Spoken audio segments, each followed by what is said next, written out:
dan lebih bagusnya lagi UMKT ada HI-nya. Ada HI di UMKT. Gitu ya. Dan HI-nya UMKT ini beda dari HI yang lainnya yang ada di Indonesia. Dari lantai 2 gedung C Universitas Muhammadiyah Kalimantan Timur, please welcome UMK Talks. Assalamualaikum warahmatullahi wabarakatuh. Selamat datang di podcast ke-18. Kali ini sangat spesial dan edisi khusus, limited edition. Ini nggak akan dijumpai di tempat lain karena saat ini kita akan menghadirkan seorang bintang tamu yang luar biasa. Aduh, luar ini biasa. super, benar-benar super sekali karena beliau, mau panggil beliau ini tadi malam udah diwanti-wanti jangan panggil ibu gitu ya. Ketuaan. Jadi yang hadir saat ini adalah Ibu Intan. Ya. Selamat pagi Bu Intan. Selamat pagi kan? Mas Ade. Saya nggak bisa nggak manggil ibu gitu karena pekerjaan ibu ini Bang. Oke, jadi disclaimer sedikit gitu ya. Tamu kita yang saat ini yang Anda lihat adalah peraih nominasi. Ada awardnya ya. Ada peraih nominasi dosen termuda di UMKT. Ini literary meaning dosen termuda gitu. Even saya masih lebih tua daripada dia ini gitu ya. Makanya awkward banget panggil ibu gitu ya. Jadi for your information, ibunya ini kelahiran tahun, ya betul segitu. Tahun berapa ayo? Jadi ibunya lahir tahun 1996. Jadi ibu berapa umurnya sekarang? 24? Udah 24 tahun. 24? Ya jadi dosen 23 tahun. Ditambahin dong sama dia. Ya jadi dosen umur 23 tahun. Betul. Gila. Kan belum 1 tahun jadi dosen UMKT. Benar. Gimana Bu perasaannya jadi dosen paling muda? Senang sih jadi dosen termuda gitu. Tapi karena dosen termuda juga, kadang mahasiswa juga enaknya mahasiswa lebih dekat, tapi kadang ada juga yang nggak enaknya. Ada yang nggak enaknya aja. Terus kalau misalkan di lingkungan sama teman-teman, itu kayak enaknya itu kayak wah adik kecil nih gitu. Anak bawang. Betul. Anak bawang ya kata orang. Ini beneran loh ya. Jadi ketika kita umur 23 saya tuh masih S1 dong. Belum lulus. Bahkan dan dia udah jadi dosen gitu. Nanti kita akan bahas sedikit bagaimana caranya supaya bisa tips 23 tahun jadi dosen. Nggak ada tips khusus sih Mas. Ya Bu, bisa ceritakan sedikit tentang diri. Kok panggil ibu ya? Jangan ibu. Apa sih bisa Mbak ya? Mbak aja lah. Oke, Mbak Intan. Tell us a little bit about yourself. Oke, sebelumnya saya mau nyapa dulu nih. Halo semuanya. Nama saya Intan Kinanti Damarin Tias. Saya dipanggilnya biasanya Intan. Tapi saya kadang sama teman-teman saya dipanggilnya Intun coba. Kok bisa? Iya, karena nama Intan udah pasaran nih. Kadang biar untuk membedakan dikasih nama itu. Intun. Kadang ke bawah sampai sekarang dipanggilnya itu. Kadang sama teman-teman dipanggilnya itu. Oke. Saya S1, S2-nya di Jogja. Saya orang Jogja asli orang by Jogja the way ya. Gitu ya. Ini pendatang. Saya orang Jogja asli. Saya S1-nya UMY Muhammadiyah Yogyakarta, S2-nya di UGM. Ya, saya benar kata Mas Ade, saya kelahiran 96. Berat hati saya masih kedatangan tamu adik-adik kecil gitu ya. Tapi dosen gitu. Kadang mahasiswa aja umurnya lebih tua loh daripada saya. Oh ya? Itu gimana coba? Oke. Gimana Bu bisa jadi sedikit lah review sedikit tentang karir pendidikan Ibu dari SD sampai S2. Saya SD, SMP normal aja sih Mas. Oh normal. Ya, normal. SMA nggak normal? SMA normal juga, cuma mungkin bagi sebagian orang kayak nggak normal. Bagi saya nggak normal. Gimana? Saya SMA akselerasi 2 tahun. Saya 2 tahun. Gimana sih supaya bisa dapat akselerasi itu? Ada kelas khusus. Di tes ya berarti di tes. Ada tes psikologinya, ada tes IQ-nya, kemudian tes pelajarannya, interview bahasa Inggris dan lain-lain kayak gitu. SMA di mana Bu? Saya SMA-nya kebetulan di Lampung. Jauh banget. Jadi saya orang Jogja, tapi orang tua saya kerjanya di Lampung. Oke. Gitu. SMA negeri, swasta? SMA negeri. Negeri ya. SMA negeri. Sebutkan nama SMA-nya. SMA Negeri 1 Gading Rejo. Wah, itulah ya gitu. Saya nggak pernah ke Lampung jadi nggak tahu. Gitu. Oke. Bisa Axel awalnya ditawari atau sadar minat sendiri gimana? Enggak sih, awalnya kayak ayah. Kebetulan ayah tuh dulu guru di sana juga. Oh. Guru di sekolah di itu juga. Guru apa? Guru fisika. Tobat. Tapi saya sekarang nggak tahu, maaf ya, aku udah lupa fisika. Oke, sains lah ya. Sains. Oke, terus? Ya, kamu Axel aja kayak gitu. Ada benefitnya kamu masuk Axel kayak gitu. Oh, oke, coba aja. Tapi males ya, nanti belajarnya terlalu di-push banget ya gitu. Soalnya kayak enggak, kayak gitu, coba aja dulu. Kalau keterima ya kamu jalanin dulu. Tanpa kayak beban gitu. lah. Tanpa beban. Akhirnya keterima nih. Dan terus pas ngejalaninnya enjoy ternyata. Enggak di-push, Bu? Enggak, orang tua saya bukan tipe orang yang kayak kamu harus belajar nih, belajar begini. Enggak. Tergantung anaknya. Kalau misalkan pulang sekolah kan, kalau Axel pulang sekolah jam 6. Oh gitu? Iya. Normalnya yang biasa? Jam 3, jam 2 pun udah pulang. Oke. Saya ada jam tambahannya sampai jam 6. Setelah itu ya kalau saya nggak mau belajar Mas, capek, nggak akan masuk. Tidur ya tidur, selesai main dulu, refreshment ya, main gadget lah, smartphone yang kayak gitu. Habis itu tengah malam sambil sholat saya bangun baru belajar. Se-enjoynya saya mau belajar tuh kapan? Oh gitu ya. Tapi rata-rata bangun tidur baru belajar. Bangun tidur baru belajar, ngerjain tugas yang kayak gitu. Enjoy aja sih Mas. Terus ngejalaninnya enjoy, kayak ya udah selesai aja gitu. Selesai. 2 tahun. Lulus dong 2 tahun gitu. Jadi kelas 1 langsung? Enggak, jadi Axel tuh tiap 4 bulan sekali dia bagi rapot. Oh. 1 semesternya tuh 4 bulan. Kalau normalnya 6 bulan sekali bagi rapot, kita 4. Makanya bagi rapot itu Oktober, Februari gitu.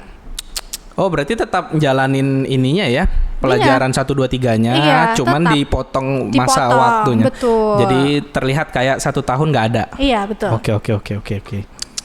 Oke, gimana rasanya setelah Axel? Axel sih, ya Axel kayak ya udah itu. Sebenarnya biasa aja gitu. Biasa aja, kayak kalau yang ngelihat kayak, wih, masa muda lo hilang nih gitu. Kan kayak ada nggak yang pernah ngomong gitu? Banyak. Oh, banyak ya. Kayak, pasti hidupmu tertekan. Iya, padahal enggak. Masih bisa main di rumah kayak weekend kemana tuh pergi mah kayak yang ya selalu aja gitu Mas, kayak sama aja sebenarnya, cuman mungkin kan porsinya kurikulumnya kan berbeda juga. Tinggal ya kalau kita sanggup ya ngerasa biasa aja. Iya betul. Jadi kayak gitu. Oke, masuk kuliah. Iya. Bisa mengambil jurusan yang sekarang ditempuh itu gimana ceritanya?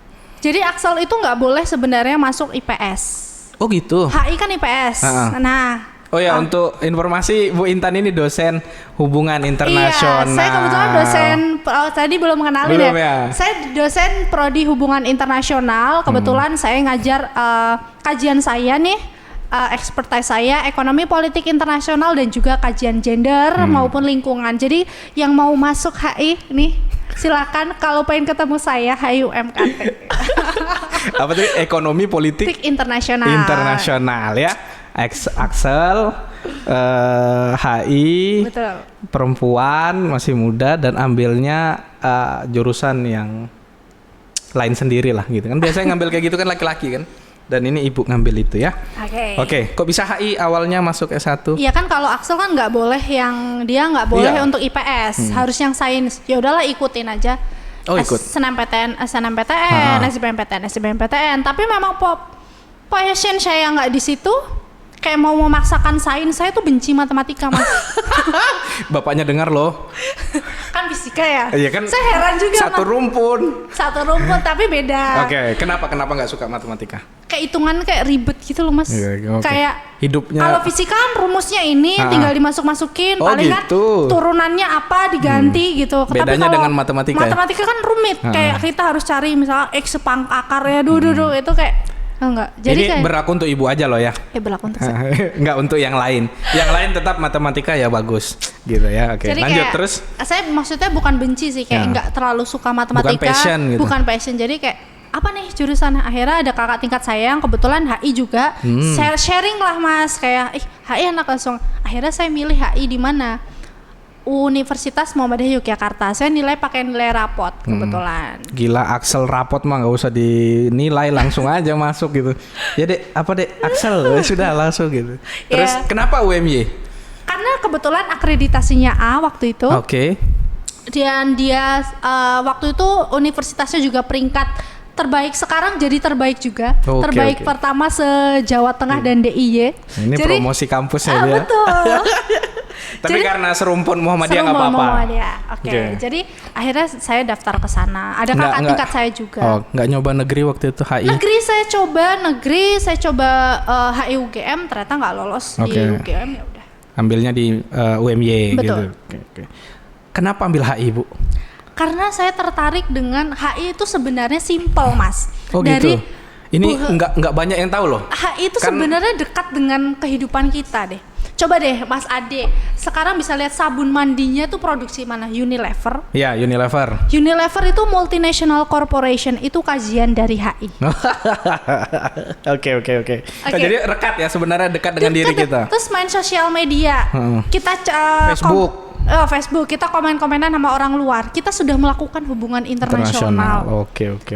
Saya suka nonton film-film Netflix. Korea juga. Netflix juga nih, film-film Netflix. Itu saya juga sudah melakukan namanya hubungan internasional. Itulah kenapa melihat diplomasi mereka lewat film. That's it. Jadi kayak the simple things about the international relations gitu. Jadi Oke, saya mau HI. Oke, seperjalanannya jalanin HI ternyata memang asik. HI itu belajar apa aja sih, Bu? Mbak. Mbak. Ya, seenak ya Mas Ade aja. Gimana? HI belajar apa aja kita nih kalau di HI? Kalau di HI ini kita tentunya belajar hubungan antar negara ya. Politik among nations. Jadi bagaimana politik antar negara, kemudian kita belajar diplomasi, negosiasi dan diplomasi antar negara. Lalu kemudian kita melihat isu ekonomi. Kalau jurusan ekonomi hitung-hitungannya, penawaran, kita enggak. Bagaimana melihat ekonomi dari politiknya? Ada yang bermain di dalam ekonomi itu. Ada perusahaan, ada negara, ada individu bisnismen, ada masyarakat juga di situ. Dan kita belajar itu di HI. Kita belajar digitalisasi. Kita belajar bagaimana sekarang digital itu telah masuk ke ranah ekonomi. Benar. Berpengaruh juga terhadap politik, teknologi. Mana sekarang perang itu bukan lagi pakai tank ya. Pakai yang alutista yang kayak gitu bukan lagi, tapi sekarang sudah cyber. Kalau nonton film Eye in the Sky, itu pakainya drone kan, mata-mata. Nah, sekarang kan udah yang kayak gitu. Udah nggak pakai manusia lagi ya? Udah nggak pakai. Oh gile. Itu di HI. Itu belajar HI ya? Belajar HI. Nonton film, kita lihat anim kayak Jepang. Nih wibu-wibu nih. Wibu. Gimana? Itu belajar HI juga loh, diplomasi Jepang lewat animasi mereka ke seluruh dunia. Jadi kita ini dijajah Jepang lewat anime berarti ya? Iya, bukan hanya bukan Indonesia aja, di mana-mana. Di seluruh dunia. Jadi orang bakal melihat bahwa Jepang soal animenya terbaik. Berarti kalau kita mau sekolah anime soal kreator desain tuh ke Jepang. Salah satunya hanya film kartun aja itu. Iya. Film kartun bisa gitu. Bikin negara One Piece, Doraemon Naruto gitu kan. Iya, itu kayak dan di situ itu kan sesuatu yang di jurusan lain nggak ada. Nggak ada, benar. Sesuatu yang sehari-hari kita temukan, tapi ternyata itu ada di kajian HI ini. Itu cuma ada di kajian HI. Jadi bagi kawan-kawan yang mau lihat sesuatu yang lebih luas, maka HI adalah tempatnya. Jadi memang berarti HI itu wadah advance lebih lanjut dari sebuah ilmu pengetahuan. Misalnya kan ekonomi tadi Bu ya. Ekonomi di HI kan, maka ada politiknya. Benar. Berarti sosialnya, dampaknya. Benar. Banjir Samarinda nih Mas, itu juga bisa kajian HI. Bisa HI ya? Bisa HI. Dari sisi human security, keamanan manusianya. Kan manusia masuk ya? Keamanan manusia kan kalau banjir kan manusianya nggak aman dong. Iya benar. Itu masuk kajian HI juga. Masuk kajian HI, human security. Ya kan? Jadi HI itu dekat sekali. Ini banyak yang nggak tahu nih Bu soalnya. Kan mikirannya HI itu masyarakat kita tuh diplomat gitu kan. Yang high politics. Kerja di kantor biasanya tuh? Kementerian Luar Negeri. Kementerian Luar Negeri, baru di kantor-kantor lokal staffnya, perwakilan negara itu kan KBB. Betul. KBRI. Gitu, kantor tempat-tempat negara-negara gitu kan. Ternyata enggak juga ya? Ternyata enggak juga. Banyak aspek lain yang bisa. Banyak aspek lain yang ada di hubungan internasional. Kalau cuman perang, damai, war and peace it's too old banget lah. Udah kelewatan. Udah. Udah yang kajian baru sekarang baru udah yang lebih advance lagi. Teknologi. Karena kan kehidupan dinamis dong, dan HI melihat dinamisnya ini. Berarti kehidupan. masuk kajian semua bisa masuk di HI ya? Semua bisa masuk di HI. Ekonomi, politik, sosial, budaya, pendidikan. That's it. Bisa ya? Bisa. Keren banget tuh berarti HI ini ya. Betul. Dan lebih bagusnya lagi UMKT ada HI-nya. Ada HI di UMKT. Gitu ya. Dan HI-nya UMKT ini beda dari HI yang lainnya yang ada di Indonesia nih. Gimana, Bu? Kalau di HI UMKT kita punya kajian studi perbatasan yang mana itu kan sangat relevan dengan keadaan kita di Pulau Kalimantan yang berbatasan langsung dengan negara Malaysia dan juga Brunei Darussalam. Benar. Gitu kan. Nah, di Kalimantan, di Indonesia pun yang studi perbatasan cuma ada di HI UMKT. Oke. Studi perbatasan tuh sedikit tentang apa, Bu? Tentang ekonomi perbatasan, tentang masalah sosial di perbatasan yang biasanya kayak separatisme, gitu-gitu. Terus lalu konflik perbatasan antar negara, masalah lingkungan juga, bagaimana pembangunan sosial di itu kan yang mungkin kalau HI yang lain itu cuma di highlight dikit di satu mata kuliah mungkin. Tapi kita itu menjadi concern. Yang mana mata kuliah kita juga mengakomodasi itu untuk permasalahan studi perbatasan itu. Jadi memang HI UMKT itu di-create untuk sesuai dengan kondisi Kalimantan saat ini. Betul, gitu ya. yang mana belum ada di Indonesia nih. Dan ini jarang banget ya. Jarang banget. Semakin jarang peluangnya semakin luas. Gitu. Jadi kalau bagi teman-teman yang sedang mencari HI ya nggak usah jauh-jauh. Sekarang kita sudah ada di UMKT. Gitu. Apalagi HI UMKT itu punya dosen nominasi termuda gitu kan. Dosennya muda-muda kok, Mas. Bukan cuma saya. Jadi yang muda-muda tuh nggak sendirian Ibu doang ya? Enggak sih. Kita semua under 30 semua dosen-dosen. Rata-rata under 30 ya. Jadi di bawah 30 tahun semua. Betul. Bayangkan tuh kuliah sama dosen yang mengerti zaman kita. Iya, betul. Kan lebih enak kan, lebih mengerti, lebih dekat. Betul. Oke, Bu. Salah satu kelebihan HI kan tadi itu ya, gitu. Yang kedua, kita harus fair play juga ya. Oke. HI agak sulitnya di bagian mana sih, Bu? Kira-kira? Kalau HI itu agak sulitnya adalah analisa ya. Mengkritisisasi sesuatu itu dia harus mendalam karena HI. Karena dia harus melihatnya dari berbagai aspek. Terus ada teori-teori HI juga yang mungkin kalau anak-anak HI kayak teorinya kayak gimana sih nih, kayak gitu, menganalisa sebuah teori itu seperti apa ya, kayak gini-gini. Nah, mungkin susahnya di situ sih, agak ribetnya di situ. Tapi ya hidup aja ribet. Iya, betul. Apa sih yang enggak ada keribetan dalam hidup ini? Semua ada. Semua ada ribetnya. Benar. Kemarin ngobrol sama Pak Ihwan tentang yang hukum juga ada juga yang hal-hal sulitnya, tapi ya lagi-lagi itu adalah bagian dari kehidupan kan. Iya, gitu. Orang tidur aja susah gitu kan, apalagi belajar gitu. Soalnya nih, apalagi nih sekarang pandemi ya, kemarin corona nih kayak ini masuk kajian HI juga nggak sih corona ini? Masuk kajian masuk HI dong. Banget ya? Masuk banget. Pandemi dari sisi human security-nya, economic sector yang politik yang bermain di situ. Bahkan WHO itu juga kita kan kajian HI, organisasi-organisasi internasional. Ya frankly itu saya juga banyak yang nyerang WHO. Karena WHO kalau menurut saya itu kayak dia dipertanyakan, are they capable to such a create benar. to such a create policy yang bakal diikutin oleh negara-negara banyak lainnya. Yang meragukan juga. Ya, awalnya dia bilang awal-awal nih mulai corona, masker itu cuma buat orang yang sakit. And then after few days dia pakai masker.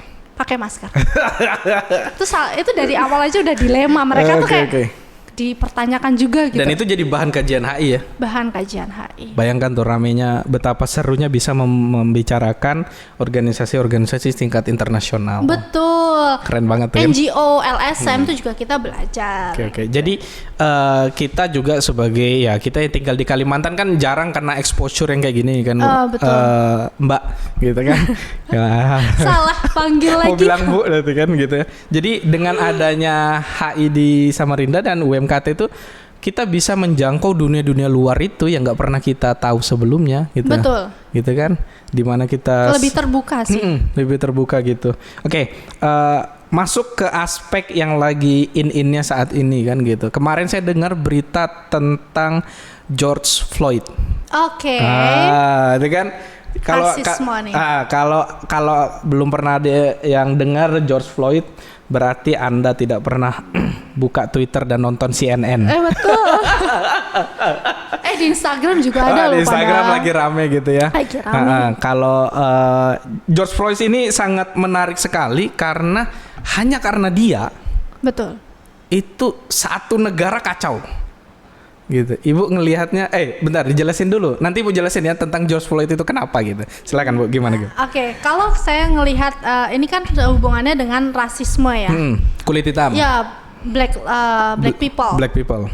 Yang kenapa ini kasus yang George Floyd ini itu adalah triggernya aja. Oh, berarti sebelumnya udah banyak. Tapi kalau kita lihat rasisme tentang black people yang ada di Amerika tuh sudah lama ada. Banget. Bahkan kalau di sastra pun, novel-novel sastra itu menggambarkan orang kulit hitam tuh dengan perbudakan. Betul. Jadi bagaimana rasisme itu terbangun ya memang dari awalnya itu sudah lama dalam sejarahnya tentang apa namanya narasi yang dibuat untuk orang-orang kulit hitam ya. Terus masuk lagi Amerika Serikat yang Obama presiden pertama yang kulit hitam. Nah, saya kira dengan adanya Obama sebagai presiden Amerika itu tensi turun. Tidak. Tentang ternyata tidak black people. Ternyata tidak demikian. Ternyata tidak demikian. Karena apa? Karena sudah ada white supremacy yang terbentuk dari awal. Benar-benar. Ini jadi masalah juga. Kalau dipertanyakan adalah Amerika kan unity in diversity. Iya. Mereka sama ke Indonesia, tapi bedanya adalah Amerika Serikat itu unity in diversity-nya mereka itu belum sempurna kalau saya lihat. Mereka orang-orang kulit putih itu dan orang kulit hitam ya tinggal bersama, maksudnya tapi nggak ada relasi satu sama lain. Ada yang hilang. Ada yang nggak ada keterikatan, ya cuman ya udah tinggal bersama. Kamu rumah di situ. Kamu rumahnya di sana nih kayak gitu, aku rumahnya di sini, misalkan saya kulit putih di sini, orang kulit hitam di sana, ya udah kayak ya udah cuman tinggal aja, nggak ada yang kayak relasi antar sense-nya tuh nggak ada itu loh. Jadi aspek sosialnya nggak hidup. Aspek sosial itu yang tidak hidup, yang tidak ada, sehingga apa? Sehingga ya akan selalu ada white supremacy ini tadi gitu. Dan ini yang menjadi kendala bagi teman-temannya black people ya. Selalu diintimidasi karena hal itu. Karena memang adanya narasi yang terbentuk dalam sejarah mereka soal perbedaan antara antara orang kulit putih dan kulit hitam. Dan terus juga lagi yang kasus George Floyd ini, kenapa begitu terblow up dengan ini? Karena pertama mungkin disangkut pautkan dengan Donald Trump ya. Tapi memang kebijakan dari Donald Trump yang Make America Great Again itu adalah narasi yang yang semakin membangkitkan white supremacy ini tadi loh. Oh, berarti orang-orang yang penganut white supremacy akan sangat mendukung programnya dengan itunya. Betul, ya, dengan slogannya dia itu ya. Iya, kebijakan. Jadi kan Trump bilang kalau misalkan membuat kejayaan Amerika kembali lagi untuk orang-orang yang bukan permanen residen, untuk orang-orang imigran itu kalau kamu nggak suka, silahkan kamu keluar dari negara saya. Pergi gitu ya. Pergi. Nah, yang dari sini itu tuh masyarakat pun terutama kulit putih yang menganggap diri mereka adalah pemilik tanah. Betul, menganggap orang-orang kulit hitam Afro Amerika itu adalah imigran, pendatang semua. Jadi itu yang membuat adanya rasisme ini tadi. Tapi juga rasisme ini rasisme kan nggak boleh, ada hukum internasionalnya, tidak boleh diskriminasi rasis. Tapi kan preferensi individu nggak bisa, Mas. Iya, nggak bisa dikontrol. Nggak bisa dikontrol secara hukum. Misalkan saya suka sama dia, itu kan preferensi individu.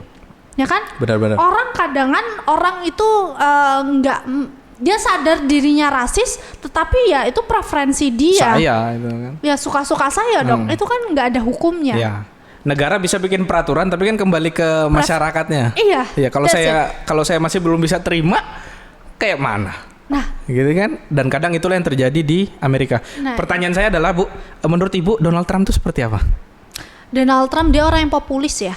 Oh gitu. Dia orang yang populis, makanya kebijakan Amerika Serikat yang protek sekarang di eranya Donald Trump protek sekali, karena memang dia pengen benar-benar mengembalikan kejayaan Amerika. Yang bagaimana mengembalikan superpower Amerika. Betul. Dengan caranya dia. Makanya Donald Trump juga dapat dilihat dia lebih agresif untuk lawan-lawannya. Iya, karena dia lebih frontal, nggak kayak presiden-presiden sebelumnya ya. Dia tidak ingin ada pengaruh dari negara lain untuk Amerika Serikat. Jadi, penekanannya. Oke. Jadi dia ingin mengembalikan kejayaan Amerika dengan cara yang seperti itu.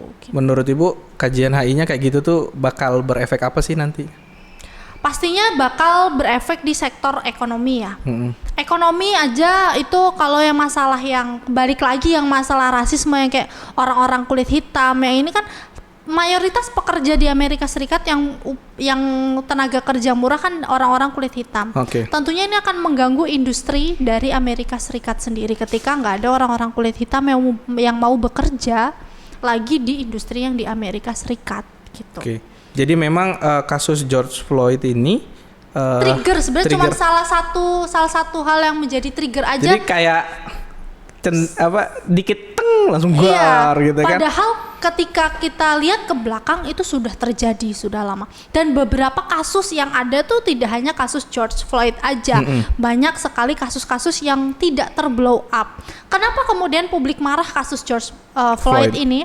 Karena adalah hal yang tidak manusiawi ketika polisi itu menekan lehernya 8 menit. Nah, padahal makanya dia udah ngomong nggak bisa bernapas. Ya, I can breathe, gitu kan.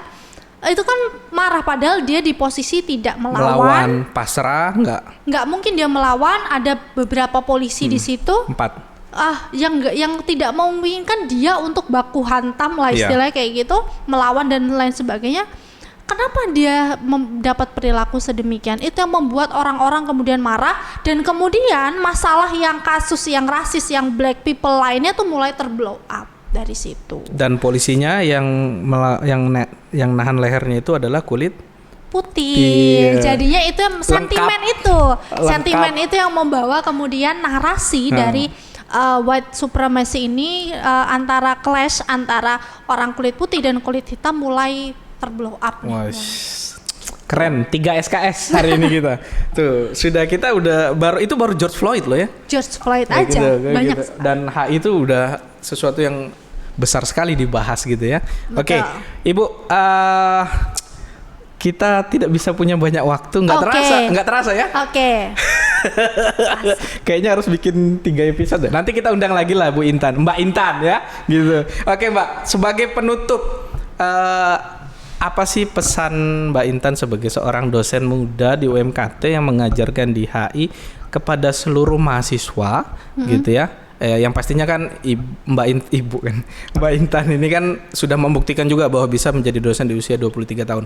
Apa sih yang bisa di-share kepada seluruh mahasiswa saat ini yang lagi kesulitan terkena dampak positif terkena dampak corona ini? Gimana?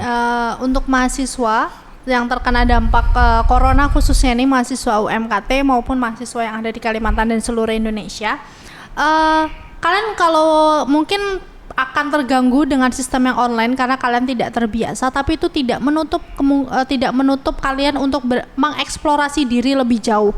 Kalian mempunyai waktu lebih banyak untuk membaca.